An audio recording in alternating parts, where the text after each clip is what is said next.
지난 3일간 평안하셨습니까? 우리 오늘도 살아계신 하나님 앞에 같이 예배드리겠습니다. 우리 먼저 신앙 고백합니다.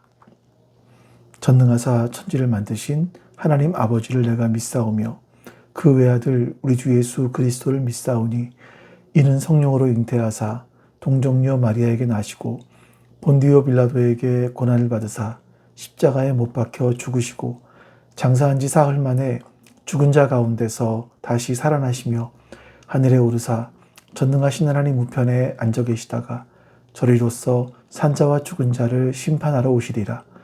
성령을 믿사오며 거룩한 공회와 성도가 서로 교통하는 것과 죄를 사하여 주시는 것과 몸이 다시 사는 것과 영원히 사는 것을 믿사옵나이다. 아멘. 네, 우리 시간 같이 살아계신 하나님을 찬송하겠습니다.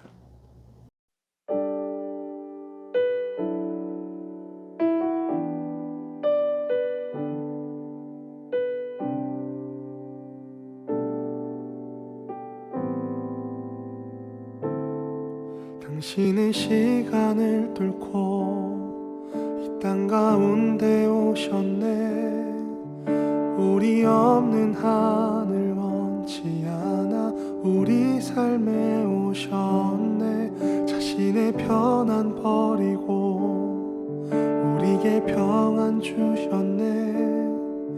가장 낮은 자의 모습으로 우리 삶에 오셨네.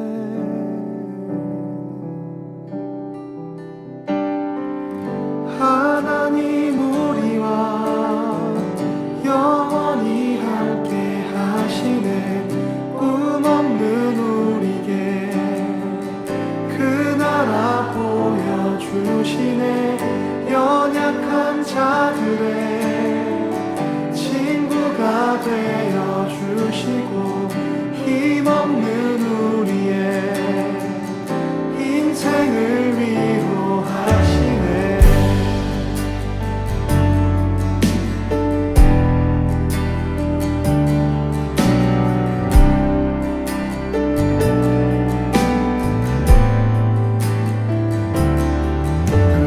시간을 뚫고 땅 가운데 오셨네. 우리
주 예수보다 더 귀한 것은 없네. 이 세상 부귀와 바꿀 수 없네.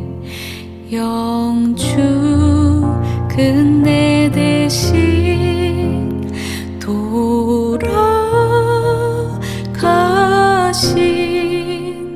그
밖에는 없네.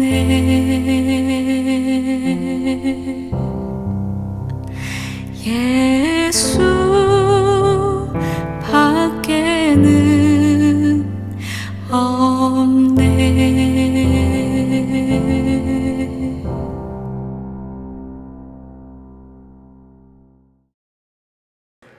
이제 오늘 예배를 위해서 기도합니다. 옆에 기도 제목 보시면서 우리 같이 기도하겠습니다.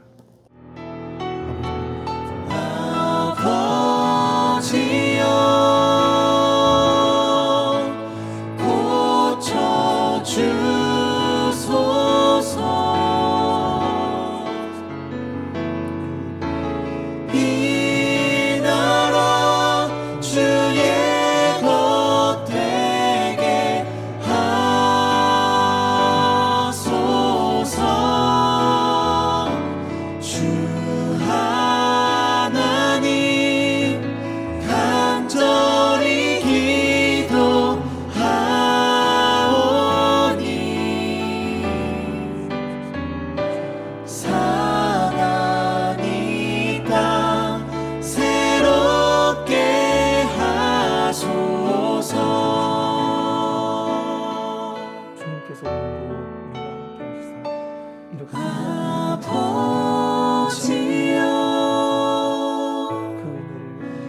그 은혜를 고쳐 주소서.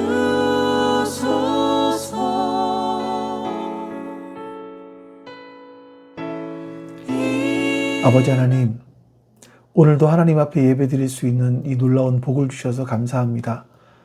우리가 그 하나님의 은혜를 잊지 않게 해주시고 이 시간도 감사함으로 주 앞에 예배할 수 있게 해주시옵소서. 주님을 바라보며 주의 영광을 사모하며 주님과 동행하기를 소망하며 우리의 삶을 살아갈 수 있도록 은혜 베풀어 주시옵소서. 오늘도 주에도 오시는 그 은혜가 우리 가운데 함께하기를 소망합니다. 감사드리며 우리 주 예수 그리스도의 이름으로 기도하옵나이다. 아멘. 네, 우리 시간 같이 하나님 말씀 보겠습니다. 하나님 말씀은 누가복음 19장 28절에서 40절까지입니다. 누가복음 19장 28절에서 40절까지 말씀 제가 봉독하겠습니다. 예수께서 이 말씀을 마치시고 앞장서서 걸으시며 예루살렘으로 올라가고 계셨다. 예수께서 올리브산이라 불리는 산에 있는 벳바게와 베다니에 가까이 오셨을 때에 제자 두 사람을 보내시며 말씀하셨다. 맞은쪽 마을로 가거라. 거기에 들어가서 보면 아직 아무도 타본 적이 없는 새끼 나귀 한 마리가 매어 있을 것이다. 그것을 풀어서 끌고 오너라. 혹시 누가 너희에게 왜 푸느냐고 묻거든 주님께서 그것을 필요로 하십니다 하고 말하여라. 보내심을 받은 사람이 가서 보니 예수께서 그들에게 말씀하신 그대로였다. 그들이 새끼나귀를 푸는데 그 주인들이 그들에게 말하였다. 그 새끼나귀는 왜 푸는 거요? 그들이 대답하였다. 주님께서 그것을 필요로 하십니다. 그리고 그들이 그 새끼나귀를 예수께로 끌고 와서 자기들의 옷을 나귀 등에 걸쳐 얹고서 예수를 올라타시게 하였다. 예수께서 나아가시는데 제자들이 자기들의 옷을 길에 깔았다. 예수께서 어느덧 올리브산의 내리막길에 이르셨을 때에 제자의 온 무리가 기뻐하며 자기들의 본 모든 기적을 두고 큰 소리로 하나님을 찬양하면서 말하였다. 복되시다. 주님의 이름으로 오시는 임금님. 하늘에는 평화, 지극히 높은 곳에는 영광. 그런데 무리 가운데 섞여 있는 바리새파 사람 몇이 예수께 말하였다. 선생님의 제자들을 꾸짖으십시오. 그러나 예수께서 대답하셨다. 내가 너희에게 말한다. 이 사람들이 잠잠하면 돌들이 소리 지를 것이다. 아멘. 여러분 중에 지금 하나님께 원하는 것이 있는 분이 계십니까? 아마 대부분 다 있으실 겁니다. 그리고 그것은 뭐 부끄러운 일들이 아닙니다. 우리가 기도하도록 부름받았기 때문에 우리 하나님께 우리의 소원함들을 가지고 기도해야 합니다. 그런데 우리는 기도하면서 나도 모르게 내가 원하는 응답의 모양을 먼저 딱 그려놓죠. 이 문제는 이렇게 풀어져야 돼. 그리고 언제 풀어져야 돼. 그리고 이런 관계는 이런 방향으로 회복돼야 돼. 이 상황은 내가 원하는 결과로 끝나야 돼. 우리는 기도하면서 어떤 내가 원하는 결과를 정해놓고 하나님께 기도하고 있는 겁니다. 그런데 하나님께서 내가 이렇게 그려놓은 그 결과와 다른 방향으로 응답을 해오실 때가 있습니다. 그러면 어떻게 되겠습니까? 이제 그 간격이 좁으면 뭐 그냥 좀 당황하다가 말 수 있겠죠. 왜 하나님이 이렇게 하셨지? 할 수 있겠지만 그 간격이 정말 클 때, 오랫동안 기도해 왔는데 엉뚱한 방향으로 결과가 열릴 때, 때로는 어떤 사람들은 그 자리에서 믿음이 흔들리기도 합니다. 이분이 정말 내가 믿어온 그분이 맞는가? 내가 잘못 믿어온 것은 아닌가? 하는 의심을 하는 분들도 생기게 되죠. 자, 이게 오늘 본문이 바로 그 간격의 이야기입니다. 우리는 지난 수요일에 먼 나라로 그 왕위를 받기 위해서 떠났던 귀족의 비유를 말씀을 나눴습니다. 문화의 비유라고 했는데, 귀족이 돌아온다고 했을 때 종들은 그 시간을 어떻게 사느냐, 이게 종들에게는 이게 중요했던 거죠. 그러니까 누가는요, 그 비유 다음으로 이 말씀을 우리에게 하고 있습니다. 19장 28절. 예수께서 이 말씀을 마치시고 앞장서서 걸으시며 예루살렘으로 올라가고 계셨다. 자, 누가가 우리에게 선명하게 보여주고 싶었던 것은 뭐냐면 바로 이 예수님께서 하신 비유의 주인공, 이 왕권을 받으러 갔던 그 귀족이 누구냐? 바로 예수님이다. 그리고 예수님이 지금 그 예루살렘으로 왕의 모습으로 올라가고 계신다. 이렇게 말하고 싶었던 것 같습니다. 그리고 이제 예수님께서 제자들에게 구체적인 요구를 하세요. 제자들을 앞에 마을로 보내시면서 거기에 가면 아직 아무도 타보지 않은 새끼 나귀가 있을 건데 그걸 끌고 오라, 이렇게 말합니다. 그리고 주인이 왜 끌고 가느냐라고 물으면 이렇게 대답을 하라고 가르쳐 주시죠. 31절입니다. 혹시 누가 너희에게 왜 푸느냐고 묻거든 주님께서 그것을 필요로 하십니다 하고 말하여라. 사실 여러분, 이 말씀은 우리를 굉장히 불편하게 만듭니다. 우리는 주님을 왕이라고 부르는데 망설이진 않아요. 찬양을 부를 때도, 기도를 할 때도 주님은 우리의 왕이십니다, 우리의 주인이십니다, 이렇게 고백을 해요. 근데 그 주님께서, 그 왕께서 나에게 지갑을 열라고 하셨을 때, 나의 소중한 시간을 달라고 하셨을 때 우리는 당황합니다. 우리가 끝까지 버리지 못한 자존심을 버리라고 말씀하셨을 때 우리는 순간 멈칫하게 되는 거죠. 입으로는 그 주님을 왕이라고 고백하고 나의 주인이라고 고백하지만 사실 여전히 내 삶의 진짜 주인, 내 삶의 통제권은 내가 내 손으로 쥐고 흔들고 싶기 때문에 그렇습니다. 사실 우리는요, 왕을 기다렸다기보다 나의 부족함을 채워줄 어떤 능력 있는 심부름꾼을 기다려왔는지도 모르겠어요. 내가 원하는 방식의 평화를 나에게 주고, 내 돈 문제를 내가 원하는 방향으로 해결해 주고, 사람들에게 내가 무시당하지 않고 살아갈 수 있도록 나를 지켜주는 어떤 힘센 메시아, 이분을 원했는지도 모르겠습니다. 그 주님이 내 것을 달라고 하시는 순간 당황스러운 거예요.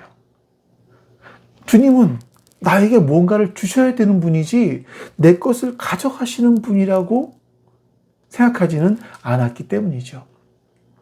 근데 우리 나귀의 주인을 한번 생각해 보자고요. 그는 나귀를 키우기 위해서 정성을 들였을 거예요. 새끼를 낳았을 때 새끼를 받기도 했을 것이고, 이 새끼를 받아서 키우는 과정 속에서 여러 가지 정성이 들어갔겠죠. 이 나귀는 어쨌든 그 당시 살기 힘들었을 그 당시에 사람들의 재산이었었습니다. 먹고 사는데 꼭 필요한 것이었을지도 모르죠. 근데 어느 날 생판 모르는 두 사람이 와서 아무 설명도 없이 나귀의 줄을 풀기 시작을 하는 겁니다. 당연히 막아야죠. 왜 내 나귀를 가져가려고 합니까? 이렇게 묻는 것이 당연한 일입니다. 자, 그러자 이들이 이렇게 말합니다. 주께서 그것을 필요로 하십니다. 만약에 여러분이 이 자리에 있었다면 어떻게 하시겠습니까? 우리도 매일 이런 순간을 만나게 되죠. 우리가 기도를 할 때, 봉사를 할 때, 이웃을 향해서 내 시간을 내줘야 될 때, 아니면 헌금을 할 때, 우리는 본능적으로 우리의 것을 움켜쥐려고 합니다. 이건 내 거예요. 이것만큼은 안 됩니다. 우리가 주님을 믿는다고 하지만 정작 내 삶의 정말 예민한 부분들은 여전히 내 마음대로 하고 싶어 해요. 자, 여러분은요, 하나님 앞에 무엇을 숨겨두고 싶으십니까? 주님께서 풀어달라고 하시는데 말 못할 핑계를 대면서 묶어두고 있는 나귀가 무엇인지 한번 돌아보셔야 됩니다. 그런데 이 나귀의 주인은 예수님께 그 나귀를 내어드립니다. 자, 이제 우리는 예수님께서 이 나귀를 타고 예루살렘으로 입성하는 그런 장면을 같이 보도록 하겠습니다. 여기서 보면 예수님께서는 아무도 타보지 않은 새끼 나귀를 타셨다라고 말씀해요. 자, 여러분 이 표현을 잘 기억하셔야 됩니다. 이 구약의 말씀을 잘 보시면 아직 아무도 사용하지 않은 짐승, 이건 거룩한 목적을 위해서 따로 구별된 짐승이라는 그런 부분들이 나와요. 그러니까 예수님은요, 아무렇게나 가까이에 있는 탈 것을 고르신 것이 아닙니다. 하나님의 일을 위해서 처음부터 어떤 구별되어진 나귀를 요청하신 거죠. 그러니까 예수님께서 예루살렘에 입성하시는 것은 어떤 즉흥적으로 그냥 어떤 즉흥적으로 연출에 이루어진 장면이 아니라 처음부터 아주 세밀하게 준비된 것이었다는 겁니다. 그리고 제자들이 그 나귀의 줄을 풀려고 할 때 주인은 왜 새끼 나귀를 푸는 거요? 라고 반문했습니다. 그러자 그들이 이렇게 대답을 하죠. 주님께서 그것을 필요로 하십니다. 이렇게 대답을 했습니다. 자, 이 한마디에 나귀 주인은 더 이상 묻지 않습니다. 그리고 그냥 내어줍니다. 여기서 우리가 주님이라는 단어를 좀 생각을 해봐야 돼요. 이 단어는요, 누가복음에서 예수님을 가리킬 때 쓰이는 단어입니다만 동시에 구약 성경, 히브리어로 된 구약 성경을 헬라어로 번역할 때 하나님이라는 단어, 하나님이라는 이름 대신에 썼던 단어가 이 주님이라는 단어예요. 그러니까 제자들은 주님께서 그것을 필요로 하십니다 라고 말할 때 이 말은요, 어떤 선생님께서 나귀를 잠깐 빌려달라고 하십니다, 이런 의미가 아니라 이 나귀는 하나님께서 필요로 하십니다, 이렇게 말을 하는 거예요. 하나님께서 필요로 하십니다.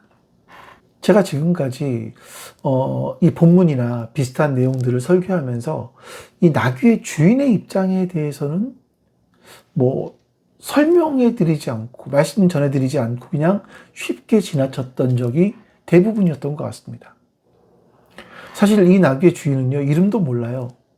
본문 밖에도 어디에도 등장하지는 않습니다. 자, 그러나 그 사람이 나귀를 제자들에게 넘겨주던 그 순간을 여러분들 가만히 한번 생각해 보십시오. 이 나귀를 준다라는 것은 자신의 생계와 연결된 소중한 것이었겠죠. 내 재산입니다. 자, 그런데 이 나귀의 주인은 하나님께서 필요로 하십니다 라는 그 한마디에 더 이상 나귀를 붙들고 있지 않았다라는 거예요. 사실 여러분, 그 모습은요, 예수님께서 예루살렘에 입성하시는 것을 환영하던 그 사람들과는 다른 행동이었던 거죠. 여기 예수님의 예루살렘에 입성을 기뻐하는 제자들, 그리고 많은 사람들은 예수님이 왕이 되면 자신이 얻게 되는 유익 때문에 예수님을 환영하고 기뻐했습니다. 예수님의 예루살렘 입성을 환호했던 겁니다. 하지만 이 나귀의 주인은요, 지금 자신의 소유, 자신의 재산을 빼앗기는 그런 상황이 되는 거예요.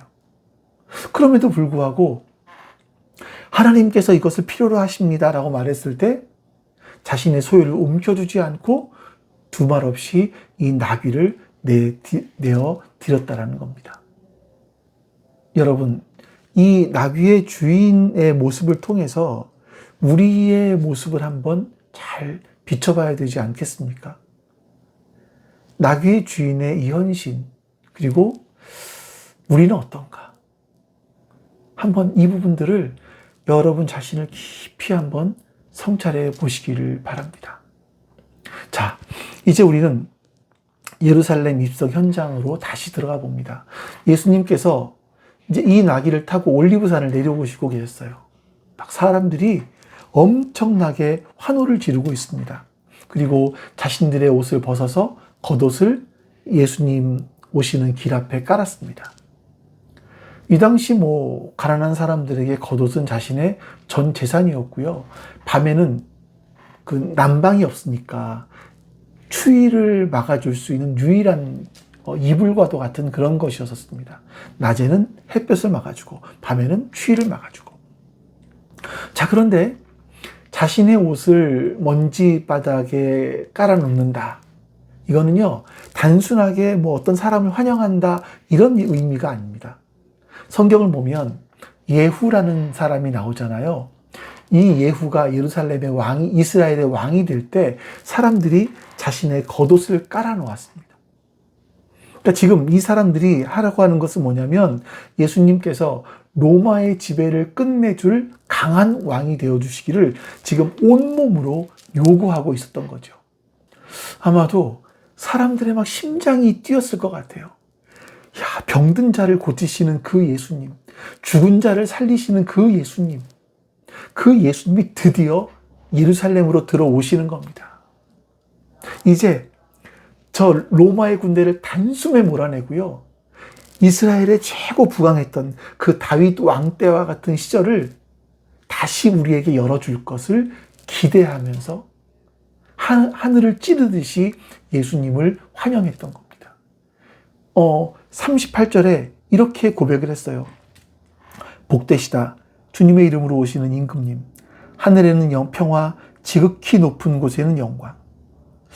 그런데 좀 뭔가가 좀 이상합니다. 예수님께서 그 베들레헴의 말 먹이통에서 태어나시던 그 밤, 천사들이 불렀던 노래가 있지 않습니까? 근데 거기가 비슷한데 하나가 달라요. 천사들은 땅에는 평화 이렇게 노래했었습니다. 근데 이 탄생의 노래에 있던 땅에는 평화, 이게 예수님께서 입성하고 예루살렘으로 들어가고 계셨을 때 사람들이 불렀던 노래 속에는 빠져 있습니다. 자, 왜 그랬을까요? 이 사람들의 마음 속에는 땅에 임하는 평화는 로마가 주장했던 평화와 똑같습니다. 팍스 로마나와 똑같습니다. 로마가 힘으로 세상을 정복해서 사람들이 전쟁을 못하도록 그 평화를 유지했던 것처럼 이들 역시 예수님께서 강한 힘으로 로마를 무찌르고 강한 힘으로 세계를 다스리고 자신들을 최고의 부강한 나라로 만드는 이런 생각들을 하고 있었기 때문이에요.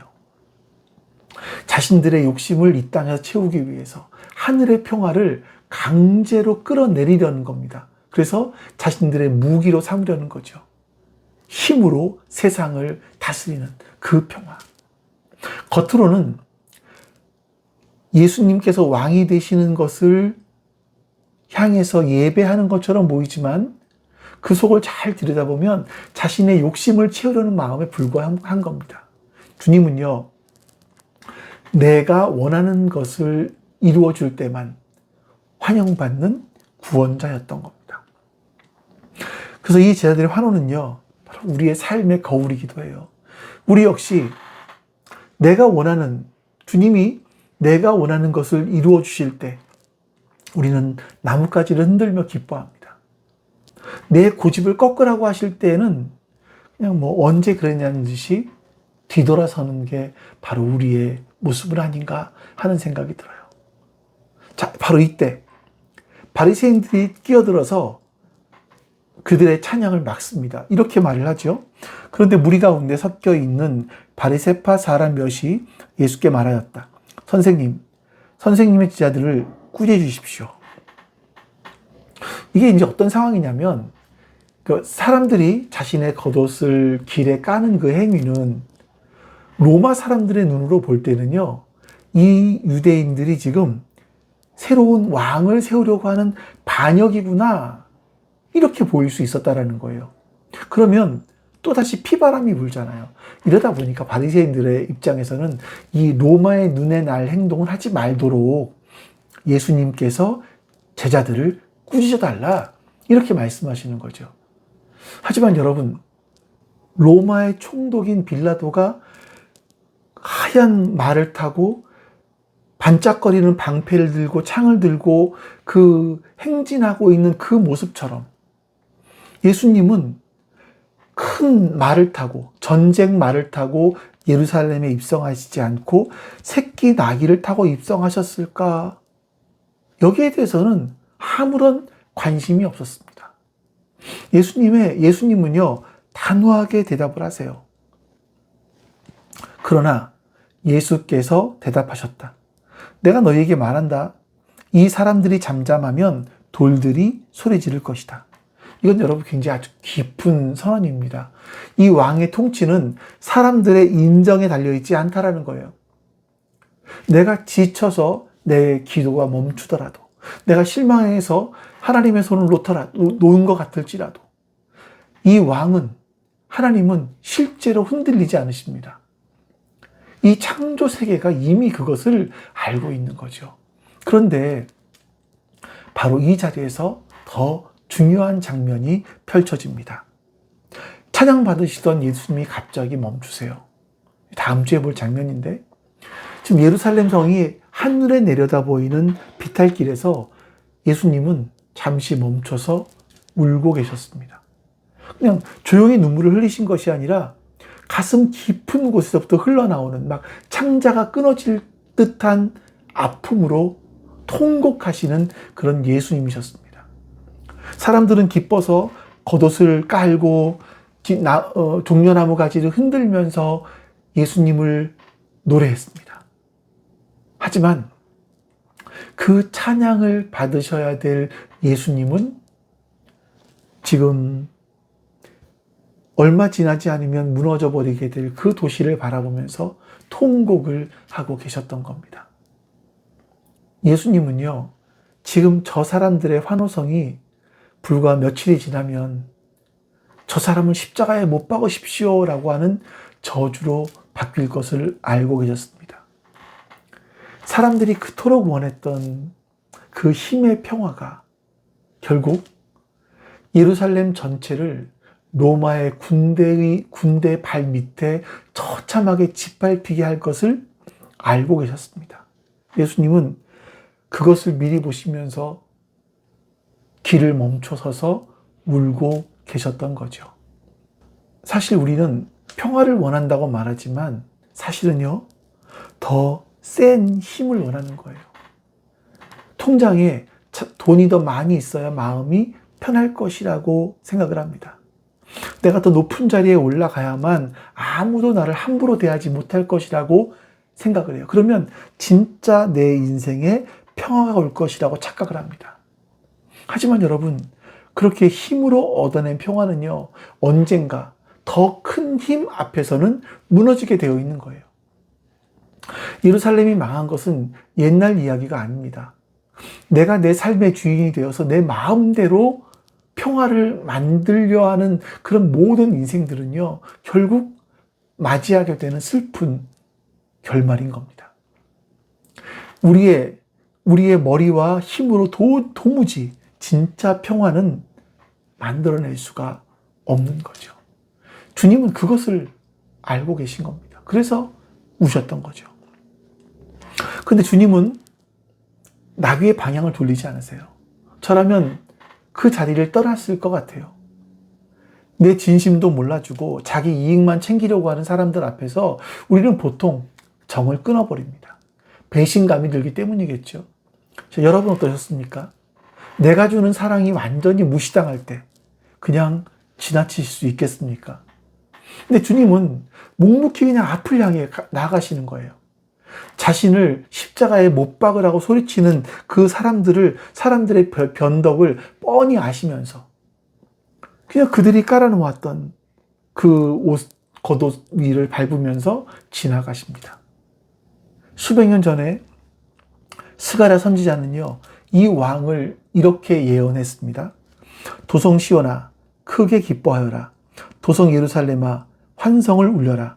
내 왕이 내게로 오신다. 그는 공의로우신 왕, 구원을 베푸시는 왕이시다.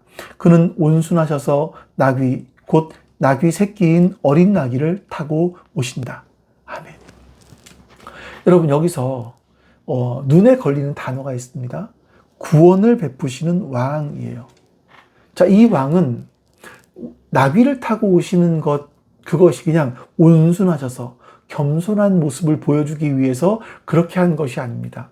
구원을 베푸시기 위해서 낮아지신 거죠.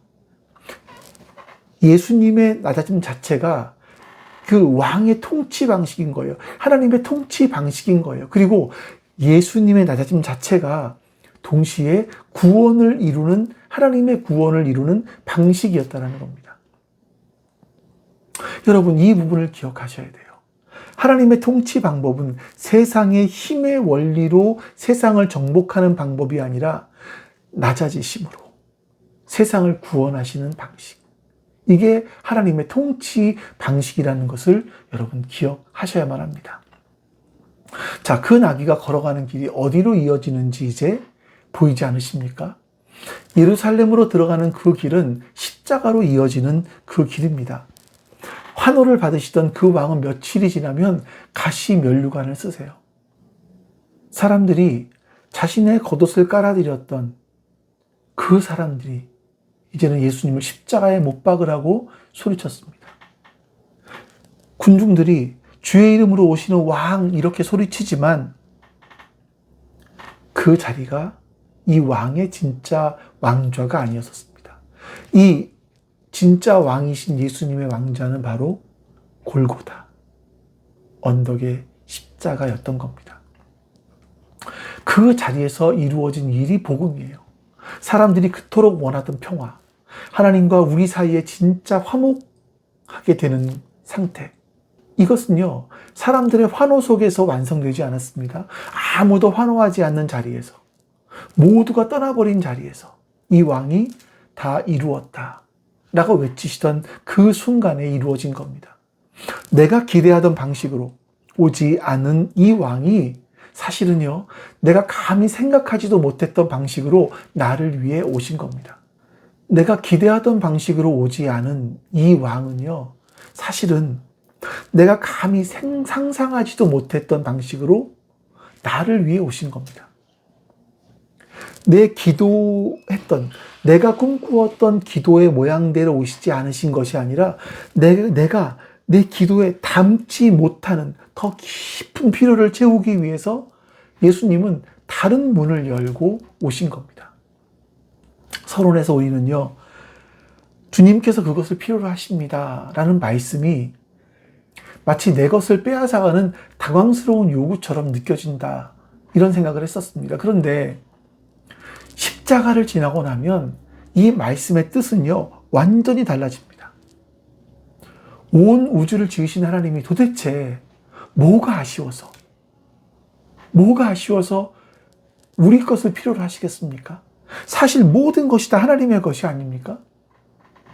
그 하나님께서 우리의 나귀를, 우리의 시간을, 우리의 돈을 쓰시겠다고 하시는 이유는요, 빼앗아 가시려는 것이 아니라, 그 왕이신 하나님이 뭐가 부족해서 우리의 것을 요구하시는 것이 아니라, 십자가로 향하시는 그 구원의 길에 자격 없는 우리를 끼워주시기 위한 은혜의 초대인 겁니다. 나귀를 보면서 실망했던 군중들이 십자가와 부활을 보았을 때 그제야 그 나귀가 무엇을 의미하는지 알게 되었을 겁니다. 저 역시 정말 오랫동안 이 무리들과 같은 같이 환호하던 그런 사람이었던 것 같아요. 주님께서 내가 원하는 그런 영웅, 내 소원들을 들어주는 그 영웅이 되어주시기를 정말 바랬죠. 그러면서 기도했던 적이 너무나 많이 있었습니다. 내 삶의 운전대는 여전히 내가 꽉 쥐고 있어요. 그러면서 하나님을 내 부탁을 들어줄 어떤 요술램프의 지니와 같이 그렇게 생각했던 것지도 모르겠습니다. 그때 주님께서는 나의 어리석은 기도를 거절하신 것이 아닙니다. 오히려 그 부족하고 욕심 가득한 그 기도까지 넓은 사랑으로 보듬어 주셨습니다. 그리고 그 십자가에 피 묻은 손으로 저를 조금씩 고쳐가시면서 내가 그토록 구하던 세상의 평화가 얼마나 부질없는 것인지 스스로 깨달아 갈 수 있도록 도와주셨어요. 여러분의 시간 어떠십니까? 내 뜻대로 되지 않아서 절망했던 그 순간이 사실은 주님이 나를 진짜 평화로 이끌어 가시던 은혜의 시간이었다는 것을 나중에 깨달은 적은 없으십니까? 우리의 기도가 얼마나 이기적인지 주님은 다 아십니다. 당장 내 손에 돈이 들어오기를, 내 아이가 당장 남들보다 잘 되기를, 내 앞길에 장애물이 없어지기를 바라는 그런 욕심들이 우리 가운데 있었죠. 근데 주님은 다 아십니다. 그럼에도 주님은 우리를 버려두지 않으세요. 우리의 빗나간 기도조차 외면하지 않으시고 그냥 품어주세요. 그 욕심의 겉옷들을 그냥 밟으면서 기꺼이 십자가를 향해서 걸음을 내딛으십니다. 그게 주님의 사랑이죠. 그렇다면 여러분, 우리가 해야 될 찬양은 뭡니까? 내가 찬양을 하면 하나님이 왕이 되시나요? 그런 건 아니죠. 이미 하나님은 왕이십니다. 우리가 하나님을 찬양하는 이유는 내가 나의 왕 되신 그 하나님을 알아보게 되었다라는 고백인 거예요. 제자들이 자기가 본 그 모든 기적으로 인하여 예수님을 찬양했던 것처럼 내 삶에서 그 왕 되신 예수님께서 행하셨던 그 수많은 일들을 내가 잊지 않고 있습니다. 내가 기억하고 있습니다. 라고 하는 그 증언인 겁니다. 그리고 그 하나님께서 내 인생 가운데 하셨던 그 수많은 일들을 기억하는 사람들은요, 찬양하지 않을 수가 없는 겁니다. 여러분, 이제 나귀의 주인을 한번 생각해 보십시오. 그 사람은 아침에 나귀를 메어 두었겠죠. 그날 나귀를 어디에 쓸 계획이 있었는지 우리는 알지 못합니다. 그런데 낯선 두 사람이 와서 그 나귀의 줄을 풀기 시작을 하는 거예요. 그리고 주님께서, 하나님께서 그것을 필요로 하십니다 라고 말합니다. 그때 그 나귀의 주인은 그 나귀를 그냥 내어줘요. 설명을 더 들은 것도 아니고 나중에 돌려받겠다라고 약속을 한 것도 아닙니다. 그냥 하나님께서 그것을 필요로 하십니다. 이 한마디로 충분했습니다. 저는요, 그 사람의 나귀줄을 쥐고 있던 그 손이 생각이 나요. 그 줄을 놓아드렸던 그 순간이 어떤 느낌이었을지 우리는 압니다. 왜냐하면 사실 우리의 손에도 그 나귀의 줄이 있잖아요. 우리가 이제 예배의 자리를 나서는 순간부터 우리는 우리의 삶으로 다시 나아갑니다. 직장, 학교, 사람들과의 관계. 우리의 진짜 모습이 바로 여기서 솔직하게 드러나게 됩니다. 동료들이 나에게 하고 있는 무례한 말 한마디. 내가 노력했던 것들이 무시당하고 있는 억울한 그 상황. 우리는 본능적으로 내가 싸울 수 있는 무기를 찾습니다. 내 자존심에 상처를 준 저 사람에게 어떻게든 똑같이 대갚아주고 싶은 그런 것들이 있죠. 그것이 우리가 세상에서 배웠던 세상의 평화입니다. 주님이 지금 우리에게 풀어달라고 말씀하시는 그 나귀는 바로 우리의 자존심인 거예요. 끝까지 내가 맞다고 우기고 싶은 그 마음, 조금 더 손해보고 싶지 않은 그 계산들, 상대방을 이기고 싶은 그 마음들. 근데 주님께서 우리에게 그 묶어놓았던 끈을 풀어달라고 말씀하십니다. 내 고집을 꺾는 것은요, 지는 게 아닙니다. 내 삶의 운전대를 진짜 왕이신 예수님께 넘겨드리는 겁니다. 자존심이라는 나귀를 주님께 내어드릴 때 우리는 예수님이 걸어가신 십자가의 길을 함께 걷게 되는 거예요. 억울함을 꼭 참아내는 그 침묵 속에서 자신을 괴롭히는 사람들을 그들을 위해서 오히려 기도하셨던 그 예수님의 마음이 우리의 마음속에 조금씩 스며들어가기 시작을 하는 거예요. 여러분, 그렇다고 바보처럼 맨날 당하고 살라는 말이 아니에요. 나만을 지키기 위해서 발버둥 치는 삶을 멈추고 나를 위해서 목숨을 내어주신 만왕의 왕께서 내 삶을 다스리도록 그 왕의, 내 마음의 왕좌의 자리를 내어드리자, 이런 거죠. 살다 보면요, 우리는 자꾸 내 모습에 실망하게 돼요.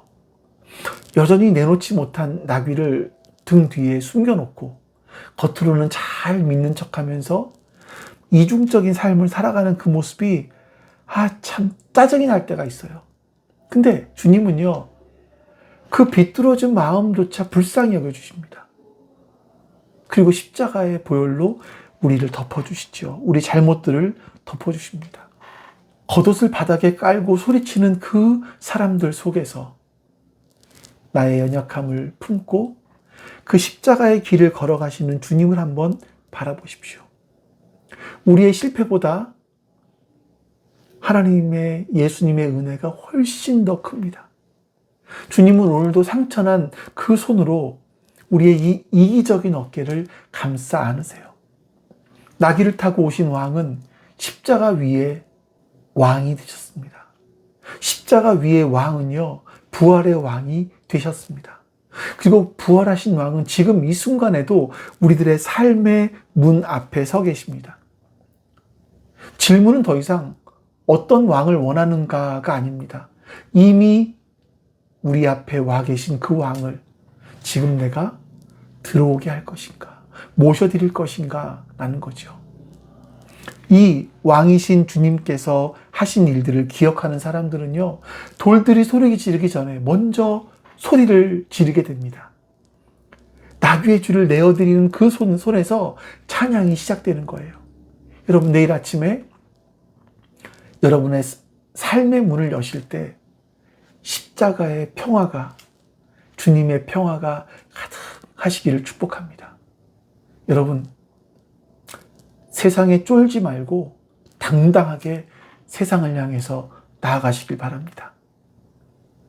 오늘도 오늘 말씀을 기억하시면서 주님의 기도에 맞춰서 기도하겠습니다. 기도합니다. 내 백성이 나를 떠나 돌아섰지만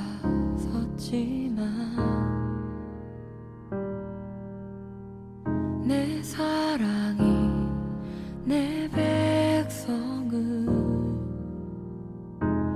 포기 못하니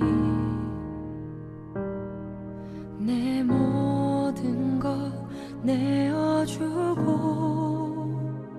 나 그들을 얻으리라.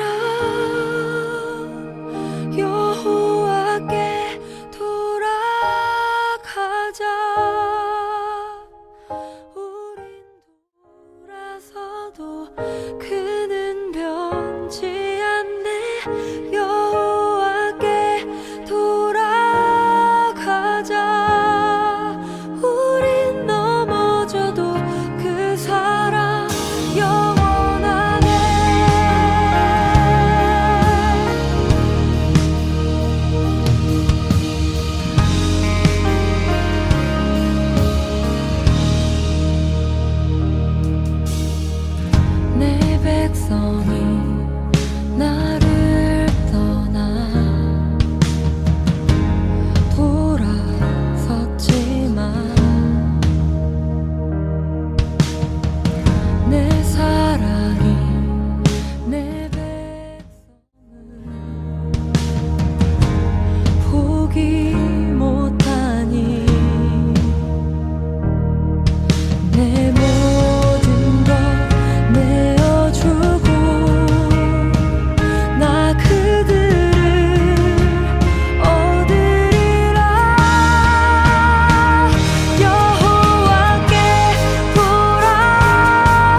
아버지 하나님 감사합니다. 주님께서 오늘도 우리와 함께하여 주시고 우리에게 말씀을 주셔서 감사합니다. 오늘 말씀이 우리의 영의 양식이 되어서 우리가 세상을 어찌 살아가야 될지 알게 해주시옵소서. 세상에 쫄지 않게 해주시고 그 세상의 힘의 원리에 주눅들지 않게 해주시고 십자가의 사랑으로 그 겸손으로 예수님의 겸손으로 세상을 이기게 해주시옵소서. 그리고 예수님이 주신 평화를 우리의 마음속에서 누리게 해주시옵소서. 그리고 우리의 삶에서 누리게 해주시옵소서. 감사드리며 우리 주 예수 그리스도의 이름으로 기도하옵나이다. 아멘. 하늘에 계신 우리 아버지여, 이름이 거룩히 여김을 받으시오며 나라가 임하시오며 뜻이 하늘에서 이루어진 것 같이 땅에서도 이루어지이다. 오늘 우리에게 일용할 양식을 주시옵고 우리가 우리에게 죄 지은 자를 사하여 준 것 같이 우리 죄를 사하여 주시옵고 우리를 시험에 들게 하지 마시옵고 다만 악에서 구하시옵소서. 나라와 권세와 영광이 아버지께 영원히 있사옵나이다. 아멘.